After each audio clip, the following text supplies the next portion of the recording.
Welcome, everybody, and live interaction with global change makers. Today, we have with us a very accomplished professional with 18 plus years of experience in sustainability, corporate communication, dealing with the investors, working in the financial industry, as well as writing ESG reports, communication, developing strategies.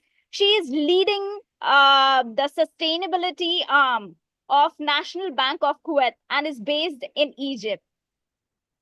Welcome, Sherin Morad. How are you doing today?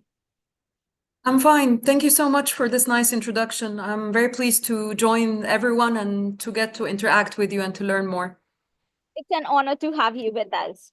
Shirin, you worked with diverse stakeholders from investors, funding institutions to the end beneficiaries and foundations, and you're presently leading sustainability of a financial institution.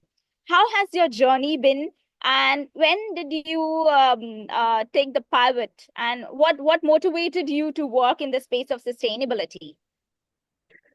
Well, it's been a beautiful journey so far, exciting, fulfilling, and I think the pivot of it is the impact that you leave with the projects that you're working on.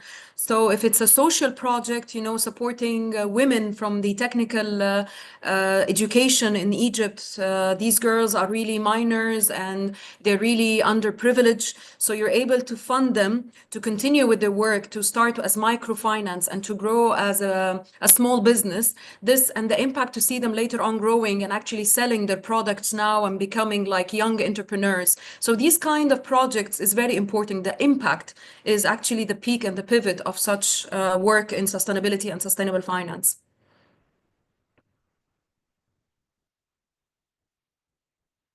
If you Harsh, yes, you were muted. Yes. if you would like to share, what are some of the key initiatives of sustainability that financial institutions are taking, and especially under your AGs at NBK Bank, and which ones could be replicated? I think it's very important now, and all banks all over the world, not just in Egypt, but specifically in Egypt, we're focusing so much on having our environmental and social projects, both of them, complementing each other. So we have this example in our work that we are financing solar panels on Al Orman Hospital, that's in Luxor. That's the biggest and the first hospital to cure cancer for children and for grown-ups. It serves more than 50,000 beneficiaries. We've given them so far 30 million, and it's covering 25% of the hospital electricity. This project has been going on for 2 years. So the impact of having your environmental side with your social side is very important. And I think this kind of initiatives and funding should be the focus and should be the roadmap for all sustainable projects to continue, to have both of them together. This is just one example. There's many examples as well. In the banking sector, we're now focusing on, with the carbon footprint reports, to have more and more projects that we fund that contribute to climate change. As you all know, with the different climate change happening all over the world, with electric vehicles, with greenhousing funds, these kind of initiatives and loans and funding is very important. So the environmental side is growing, but I believe having both sides, environmental and social, they complement each other and very important to complete each other. That's very interesting. May I ask you, are there any rules, laws, regulations in Egypt, in Kuwait, with regards to sustainability and ESG? And if you would like to share it with our audience. Of course. Since 2021, and the Central Bank of Egypt now has initiated, it's even available on their website, the mandates and the regulatory, pillars that all banks should follow to achieve sustainability and sustainable finance. These kind of pillars is very important. They all serve the SDGs, Egypt Vision 2030, which is the country and the national contribution of the country, the climate change strategy. So it's covering everything about the strategies that we have as a government and based on our Paris Agreement, because as you know, Egypt signed the Paris Agreement as well. So we have our commitments that through the banks, and as you know, in Paris Agreement, they agreed that the banks have a very important role. It's the financial role. So we have to contribute through achieving those pillars that cover everything about the SDGs with, with our partnerships for the goals, with the engagement of stakeholders internally, externally, the adaptation and climate change funds. So these kind, and having green products to initiate green products and social products under financial inclusion, women programs and everything. So the Central Bank of Egypt has been doing great, and we've contributed a lot as NBK Egypt, and as well as the group now. They've always, since 2016, reporting with their ASG for the investors, of course. And also now even the Kuwait government is pushing for more sustainable finance, regulatory affairs and contributions from all the banks. So we're both equally working, and the group is really depending so much on Egypt as a subsidiary, is a strong subsidiary on the file to contribute to the group, commitments and the group in front of the investors and their regulatory affairs as well. That's amazing. That's very inspirational. Now, geographically, you're close to a volatile region. How has the recent development changed your CSR and sustainability initiatives?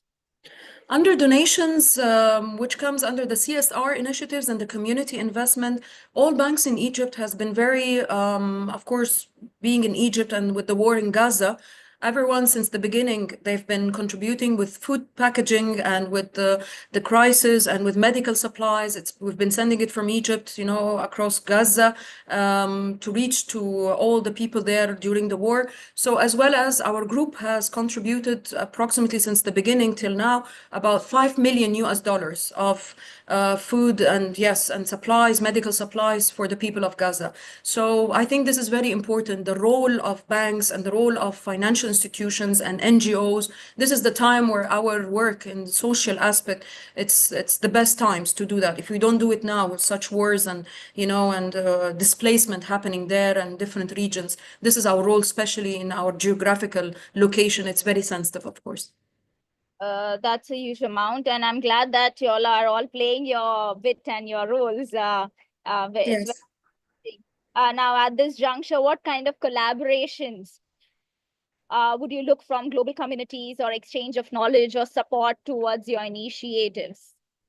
I think under sustainability and sustainable finance, there are two aspects that are very important. First of all, it's the training aspect, that you get properly trained for your stakeholders, your staff, your team, to understand how to implement, how to do ESG integration properly with the business strategy. So training aspect is very important with your collaboration with the international communities, such as Green Climate Finance, the IFC, EBRD Bank, European Investment Bank as well. And the other aspect is, of course, not just the fund, it's the training. So it's one side is the fund, you get fund and the cooperation with different institutions, as well as the training aspect. There's also the SI for the leadership program in Sweden. It's very important. They've done a lot of work under sustainability and sustainable finance. Also in the region, I would really recommend Frankfurt School for Business and Business Management.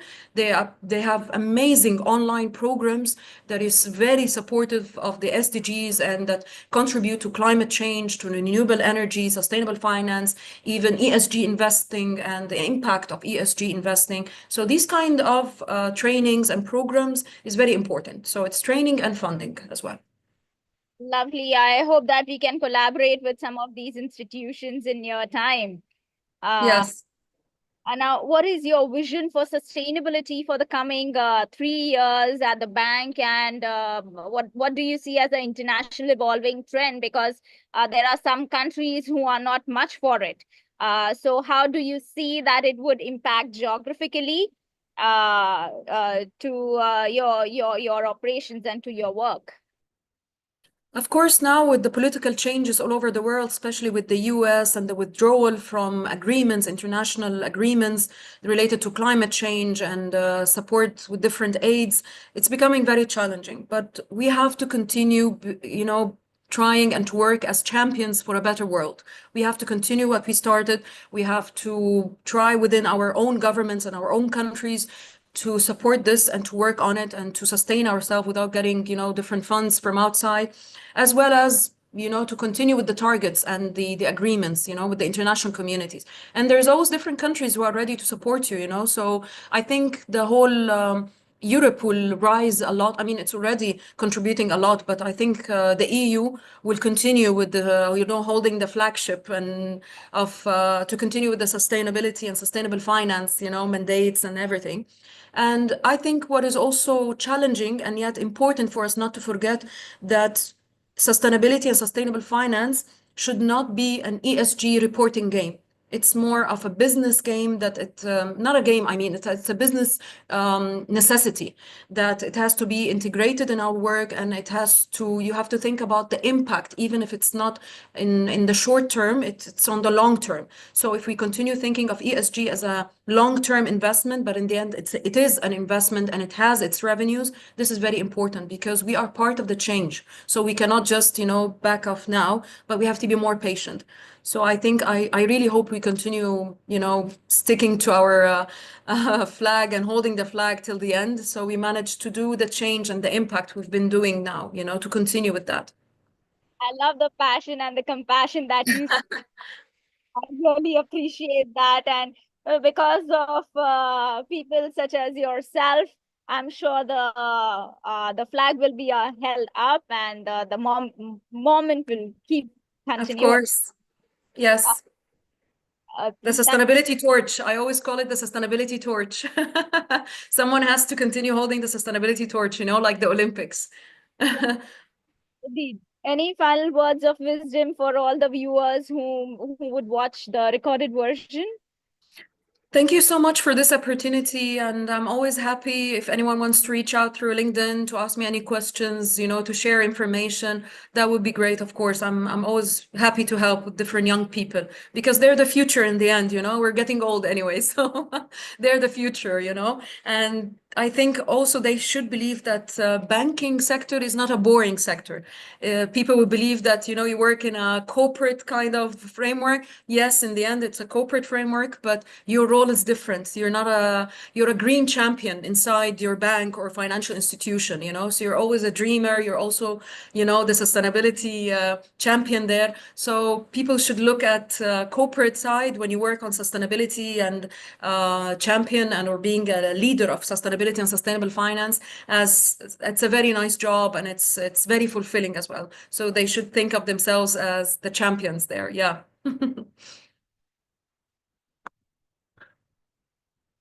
Thank you so very much, Shireen. It's an honor and a pleasure to have you with us today. Thank And you so much, Harsha. Thank you so much for this invitation. it's our honor to have you with us. Take Thank you. care. Bye bye. Thank you.